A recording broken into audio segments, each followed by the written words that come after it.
لیکن اللہ رب العزت جب ان کو ہدایت دیتا ہے گویا کہ وہ ایسے کٹگرے پر کھڑے ہوتے جہنم کے، عنقریب وہ جہنم میں داخل ہونے ہوتے ہیں، لیکن اللہ رب العزت ان کے دل کو پھیر دیتا ہے اور جو ہے سو وہ وہاں سے ان کا دل جو ہے نور سے منور ہو جاتا ہے، اللہ کی رحمت میں اور انعامات میں آ جاتے ہیں، نیکوکار ہو جاتے ہیں، نیکوں کی صحبت میں آ جاتے ہیں، گناہگاری سے بچتے ہیں، تو وہ وہاں سے ان کا تبدیلی ہوتے ہوتے دل موم ہوتے ہوتے نور پر نور ہوتے ہوتے وہ ایک وقت وہ تھا کہ وہ جہنم کے کٹگرے پر کھڑے ہوئے تھے، اب یہ وقت آ جاتا ہے کہ وہ جنت کے اندر داخل ہو جاتے ہیں۔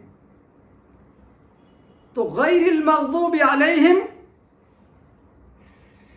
غر سے مراد منہ میں اوڑے لینا، پھر جانا،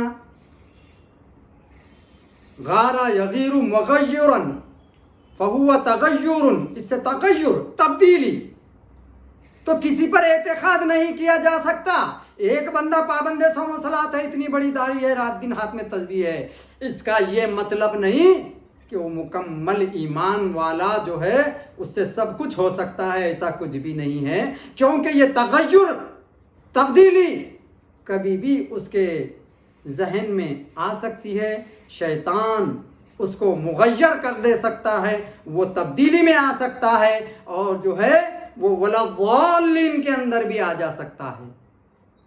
اب غیر المغضوب تغیر والے وہ کون لوگ جو اچھے کاموں کو، اچھی کاموں کو برے کاموں کی طرف منسوب کر دینا، اپنے دل سے کوئی مسئلہ پیش کر دینا، اپنے دل سے مسائل پیش کر دینا جو کہ اللہ نے نہ فہم فرمایا نہ رسول اللہ نے فرمایا، اپنے دل ہی سے من گھڑت باتوں کو پیش کر دینا جس کے اللہ کے رسول نے ہی منع نہ فرمایا، جس نے اللہ نے ہی منع نہ فرمایا، جس کا ایجاد نہ اللہ نے کیا، جس کو موجود نہ رسول اللہ نے کیا، ایسی باتوں کو دین کے اندر ڈال دینا، یا لوگ جو اچھے کام کرتے ہوئے ان کے دلوں کو، ان کے ذہنوں کو موڑ دینا، جو کام اچھے کرتے ہوئے آ رہے ہیں وہ کاموں کی طرف منسوخ، برے کاموں کی طرف کرنا، اپنے دل سے شرک بدعت کی باتوں کو ہیر پینچ کر کے پیش کر دینا، یا ایسے کام کر دینا جو شرک اور بدعت کے اندر منحرف ہو جائیں، ایسے کام بھی کر دینا، یعنی دونوں طرف والے لوگ کون ہیں؟ یہ مغضوب والے ہیں، غضب والے ہیں، مغیر والے ہیں۔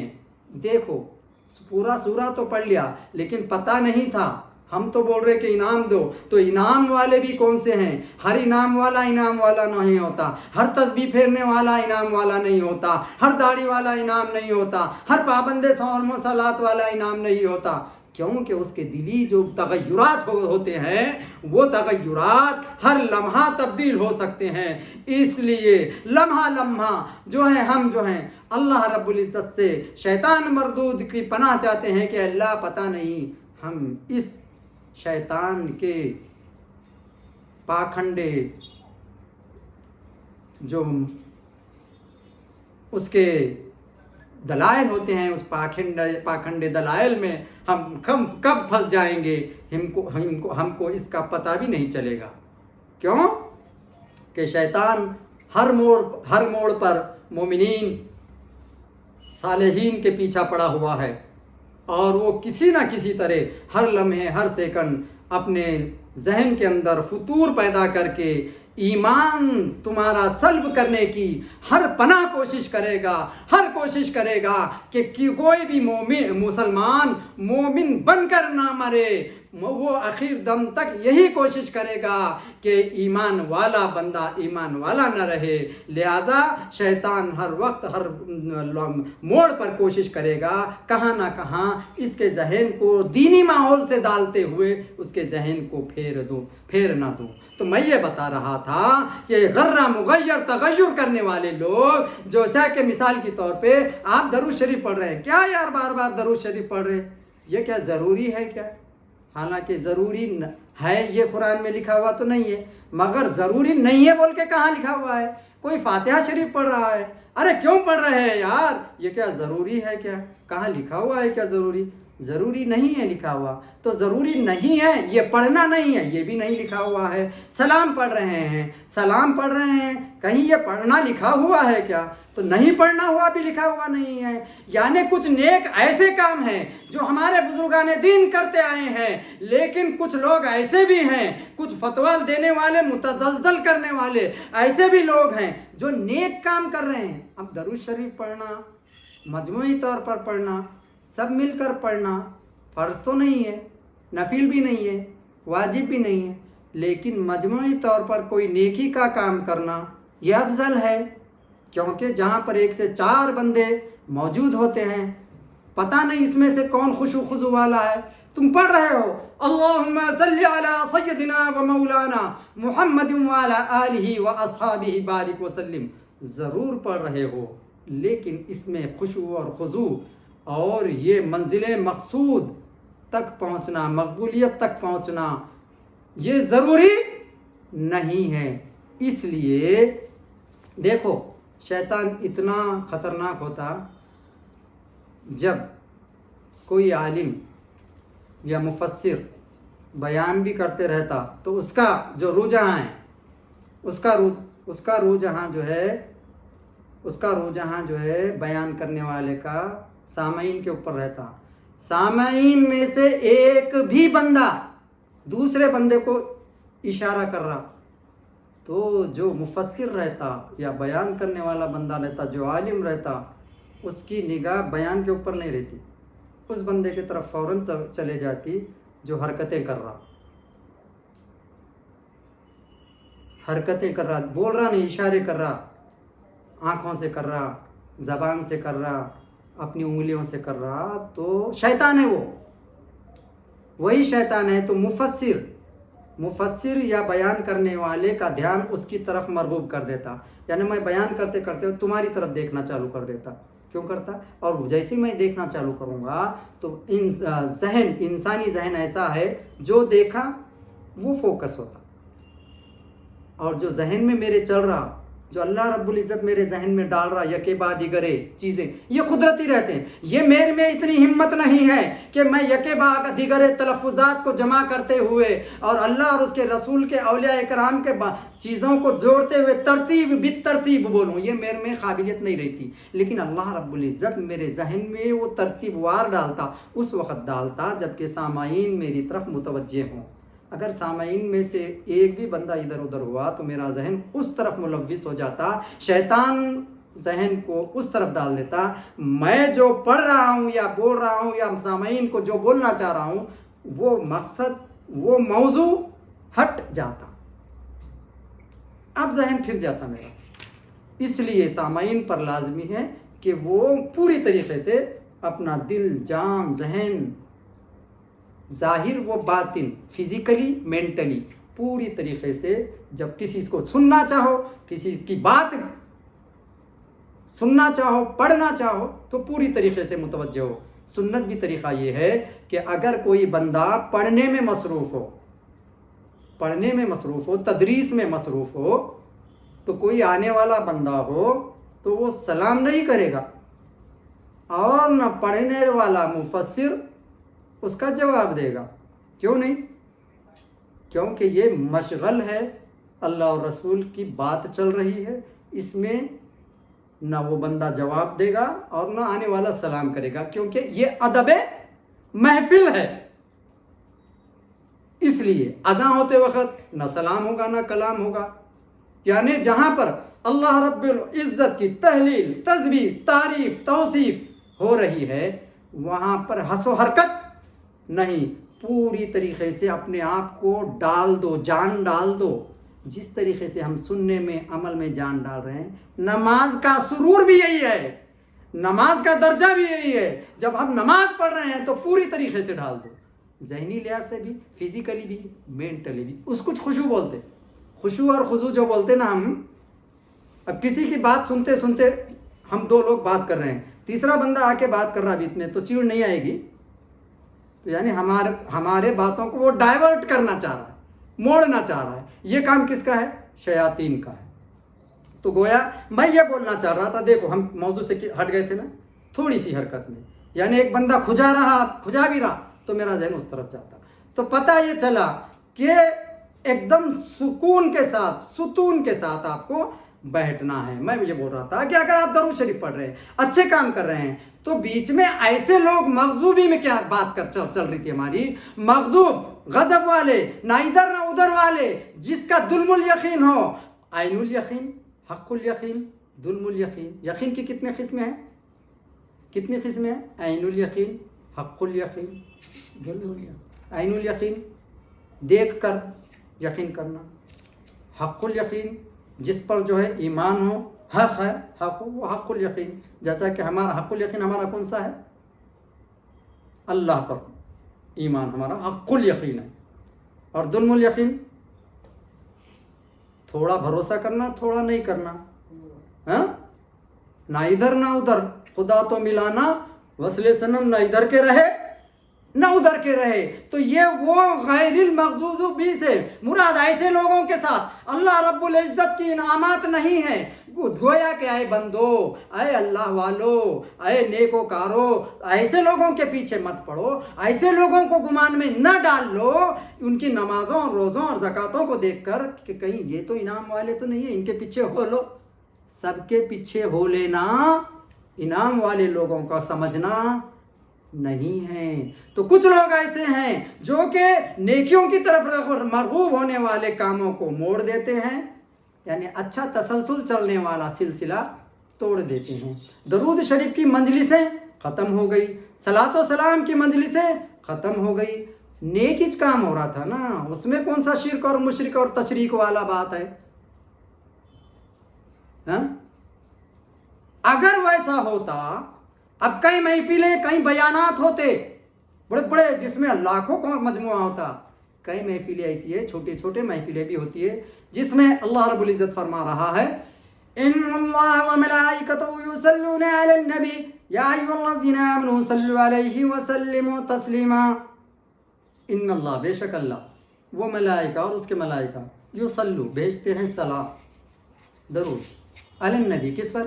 نبی علیہ السلام پر. یا ایھا الذین, اے ایمان والو, آمنو ایمان والو, یا ایھا الذین آمنو, صلو پڑھو تم بھی, علیہ وسلم تسلیما, درود اور سلام کس پر پڑھو؟ نبی پر. تم اگر ایسے لوگوں کے پیچھے ہو گئے جو کہ درود پڑھنے کو یا مجلس کے ساتھ پڑھنے کو جان پہ آ رہا ان کے, کیا ضروری ہے محفلیں کیوں بیٹھا رہے ہو؟ درود شریف ایک ساتھ پڑھنے کی کیا ضرورت ہے؟ سلام ایک ساتھ پڑھنے کی کیا ضرورت ہے؟ کیا گناہ کر رہے؟ اگر گناہ ہوتا تو اللہ کیوں بولتا کہ میں بھی پڑھ رہا ہوں تم بھی پڑھو؟ آرڈر کون دے رہا ہے؟ اللہ آرڈر دے رہا ہے.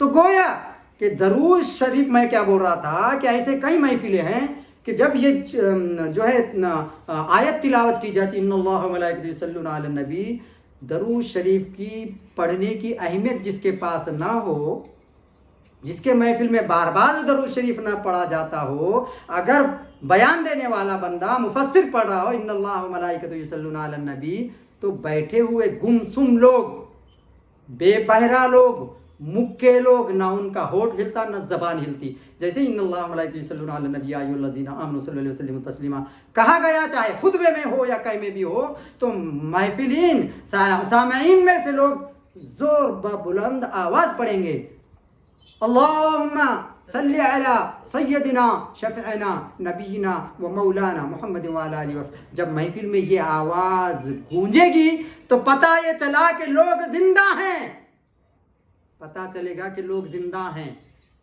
پڑھ رہے ہیں, ان کا ایمان زندہ ہے. ارے یہ تو بیان کرنے والا بڑے لپ شپ سے بیان کر دے رہا ہے اور درود شریف کی آیت بھی پڑھ لے رہا ہے کہ تم بھی پڑھو, اللہ بھی پڑھ رہا ہے, لیکن محفل میں سے کس کی زبان ہل بھی نہیں رہے نہ ہونٹ ہل رہا ہے. ان اللہ وملائکتہ یصلون علی النبی, سب کے سب گم سم بیٹھے ہوئے خطبہ سن رہے ہیں, جبکہ اللہ کا حکم ہو رہا ہے پڑھو تو نہیں پڑھ رہے.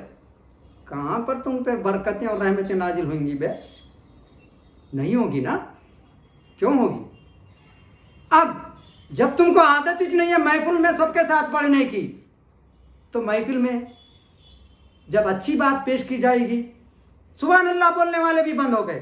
پہلے جو محفلیں ہوتی تھی جیسے ہی کوئی اچھی بات، کوئی اچھا واقعہ پیش ہوتا تھا، جب انعامات اور اکرامات، اللہ اور اس کے رسول کے انعامات کا اظہار ہوتا تھا، تو فوراً پوری محفل بولتی تھی سبحان اللہ سبحان اللہ. سب غائب. گناہ ہے کیا؟ سبحان اللہ بول رہی نہیں. پوری بہن ہزاروں لوگ بیٹھے ہوئے ہیں، سبحان اللہ نہیں، ماشاء اللہ بھی نہیں. یعنی اللہ کی تعریف تم کو جان پہ آ رہی کیا؟ پتہ یہ چلا یہ لوگ ہیں مغضوبی میں، مغیر تغیر پیدا کرنے والے. ان کے پیچھے مت ہو لو. تم کیا سمجھ رہے؟ کروڑوں ہزاروں لوگ بڑے بڑے پائجامے کرتے پہن لے کے پھر رہے ادھر ادھر نمازاں پڑھ رہے. اللہ تعالیٰ کو اس کی ضرورت نہیں. تم رات دن نمازیں پڑھ پڑھ کر اپنا سر پیشانی پھوڑ لو، نہ اللہ کی قدرت میں ایک چونٹی برابر اضافہ ہوگا، اور نہ ہی تم مرتد کافر مشرک ہو جاؤ گے تو اللہ رب العزت کی قدرت میں کسی قسم کی چونٹی برابر کمی ہوگی. وہ کسی کا محتاج نہیں ہے. اگر ضرورت ہے تو ہم کو ہے. تو پتہ یہ چلا کہ ایسے کام کرو جو کہ نیکوکار کرتے ہیں، جس پر اللہ کا انعام ہے. ایسے کام کرنے سے مت روکو جس سے اللہ کا کلام پڑھا جا رہا، درود شریف پڑھا جا رہا، چاہے اکیلے پڑھو، چاہے مجموعی طور پہ پڑھو، چاہے سلام پڑھو یا درود پڑھو. ایسی محفلیں منعقد ہو رہی ہیں جو کہ لازمی تو نہیں ہے، پڑھ رہے ہیں کوئی گائے بگائے، تو کیا برا ہے؟ برتھ ڈے کے محفل میں ہزاروں لوگ مجموعی طور پہ جمع ہو رہے ہیں، اور مجھ کو افسوس کے ساتھ کہنا پڑ رہا ہے، بڑے بڑے شادی خانے وجود میں آ رہے ہیں، اور جہاں پر شادی خانوں میں بے تحاشا خرچ کیا جا رہا ہے. ہزاروں لوگ جن کو غیر ضروری دعوتیں بھی ہیں، ضروری بھی نہیں ہیں، اپنی شان و شوکت کے خاطر اتنے لوگوں کو دعوت دے دیتے ہیں اور اتنے چیزیں بنا دیتے ہیں کہ آگے جو اس سے تھوڑا کم استطاعت رکھنے والے کو شرم آ جائے کہ یار میں شادی کیسے کروں، وہ تو 1000 لوگوں کو بلایا، اپنے کو کم سے کم 500 کو تو بلانا چاہیے. یعنی وہ گنتی میں بھی آ گیا. ایک تو لوگوں کو، اور جو اس نے جو ہے لوگوں کے خاطر تواضع کی چیزیں رکھی ہے، وہ خاطر تواضع کو دیکھ کر بھی اس کو شرم آ جائے کہ ہم کو انہوں نے یہ پکایا، ہم کو کیا کیا اور چیزیں بنانی چاہیے. یہ چیزیں آگے تمہارے ماحول کے اندر آ گئی، تمہارے اندر دین کی اصل روح سے کتنے دور ہو رہے ہیں. میرا یہ کہنا ہے کہ شادی خانوں کی ضرورت نہیں ہے. اگر شادی خانوں میں شادیاں تم نے رچانی ہیں تو گویا کہ تمہارا گمان ایمان اور اصلاح اور ایمانداری کی طرف نہیں ہے. گویا کہ اپنے آپ کو اچھا پیش کرنا ہے، اپنے آپ کو بڑا پیش کرنا ہے. یہی کام تم اپنی جگہ گھروں میں بھی کر سکتے ہو، سنت طریقے سے شادیاں کرتے ہو. جب تم شادی خانوں میں جاؤ گے تو شادی خانوں میں ہزاروں لاکھوں کا خرچہ ہوگا، اظہار تمہارا ہوگا، اور اس اظہار کے اندر غریب غربا مر جائیں گے. وہ ان کا نہ شادی خانہ لینے کی استطاعت ہوگی، وہ سوچتے رہیں گے کہ نہ کسی وجہ سے پیسہ کدھر سے بھی لا کر شادی خانہ ہم کو بک کرنا ہے. تو یہ شادی خانوں کا رواج پہلے چھوڑ دو. جیسے ہی جس دن شادی خانوں کا رواج چھٹ جائے گا، خدا کی قسم آہستہ آہستہ دین کی اصل روایتیں، اصل مقصد ہمارے اندر آتی رہے گی. شادی خانوں کو بالکل منحرف کر دو، ختم کر دو. اپنے اندر گھروں میں جتنے بھی لوگ اپنے خاندان کے قریبی لوگ شادی اور اچھے کاموں کے اندر آ سکتے ہیں، اتنوں کو ہی بلاؤ، اور اسی میں ہی ایک سنت طریقے سے نکاح کا جو طریقہ بتایا گیا ہے اس طریقے سے انجام دو. اللہ رب العزت اسی میں ہم کو برکتیں دے گا. تو میں یہ فرما رہا تھا کہ ایسے لوگ جو انعام کے حقدار ہے، اے اللہ ہم کو اسی راستے پر چلا. تو پتہ یہ چلا کہ انعام پانے والے لوگوں کے اندر کے جو درجات ہیں ان کو آج ہم سمجھنا چاہیے. لوگ بہت ہو گئے، نمازی بھی بہت ہو گئے، لیکن ان کے اندر جو تغیرات آ رہے ہیں، تبدیلیاں آ رہے ہیں، ان تبدیلیوں کو دیکھو. میں ابھی بتا رہا تھا کہ درود شریف تو کہہ رہے ہیں کہ ان اللہ و ملائکہ، لیکن پڑھا نہیں جا رہا. اللہ کی تعریف ہو رہی، سبحان اللہ نہیں بول رہے. ایسے بیٹھ گئے جیسے کہ سانپ سونگ گیا. بڑی بڑی محفلیں ہو رہی ہیں. غیروں میں دیکھو کیسے کیسے آواز نکلتے. آواز نکالنا اللہ کی تعریف کرنا برا ہے کیا؟ جہاں پر اللہ کی تعریف ہو رہی ہے وہاں تو اس کی تعریف کے لیے سبحان اللہ ماشاء اللہ درود شریف پڑھنا، بآواز بلند پڑھنا، تاکہ جو ہے جتنی دور تک آواز جائے گا اتنی دور تک شیطان بھاگتا رہے گا. تم تو شیطان کو پاس میں لے کے بیٹھنے میں، یہاں تک کہ تم کو اونگ بھی آ رہی ہے مگر درود شریف نہیں پڑھ رہے ہو، نہ سبحان اللہ بول رہے ہو. سبحان اللہ بولو گے تو جو مفسر ہے، جو بولنے والا ہے، اس کو بھی جذبہ آئے گا اور اللہ رب العزت کے انعامات کے حقدار بھی بنو گے. اور اللہ تعالیٰ جو ہے ایک سبحان اللہ پڑھنے والے کے لیے جو انعامات نوازے ہیں اس کے بھی تم مستحق بنو گے. تو غیر المغضوب علیہم ولا الضالین سے مراد ایسے بھی لوگ ہیں جو کافر اور مشرک ہیں. مغضوب اور ضال وہ ہیں جو اس ازلی نور کے چھینٹے سے محروم رہیں گے. اللہ کے نور سے یہ لوگ محروم رہیں گے. یا مغضوب وہ جو مقبول ہو کے مردود بنے. یعنی مغضوب سے مراد جو لوگ مقبول تو ہو گئے تھے، نمازیں تو پڑھ لیے، مقبول تو ہو گئے تھے، بعد میں کیا ہو گئے؟ مردود ہو گئے. جیسا کہ شیطان مقبول تو ہو گیا، بعد میں مردود ہو گیا، راندہ بارگاہ ہو گیا، یا وہاں حاضر ہو کر غائب ہو گئے. یعنی اللہ کے قربت میں تو حاضر ہو گئے، بعد میں غائب ہو گئے.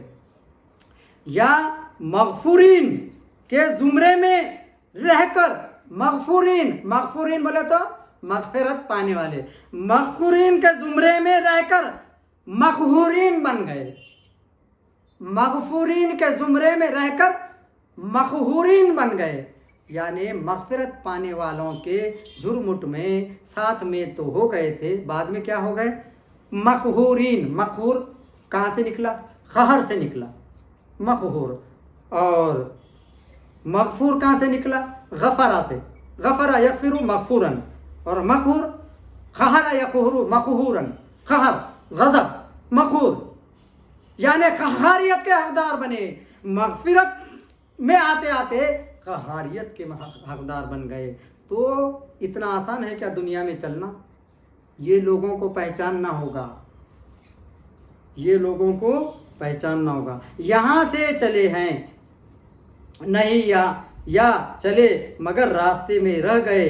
یعنی راستہ تو چلے مگر راستے میں رہ گئے. تو آیت کا مقصد یہ ہو گیا کہ خدا بندے ہم کو نہ تو ان لوگوں میں سے بنا جو تجھ تک پہنچتے ہی نہیں، جو تجھ تک پہنچتے ہی نہیں، اور نہ ان سے جو پہنچ کر لوٹے. پہنچ تو گئے مگر لوٹ گئے. یہ مقام بہت نازک ہے. انسان کو چاہیے کہ اپنے ظاہر علم اور تقوی پر اعتماد نہ کرے. بہت سی کھیتیاں، دیکھو کتنی اچھی مثال دی گئی ہے، بہت سی کھیتیاں پک کر برباد ہو جاتی ہیں. ہوتا نہیں ہوتا؟ بہت سی کھیتیاں پکتی ہے، اناج بہر میں آ جاتا ہے، لیکن اچانک طوفان آ جاتا، پورا اناج برباد ہو جاتا. تو بہت سی کھیتیاں پک کر برباد ہو جاتی ہیں.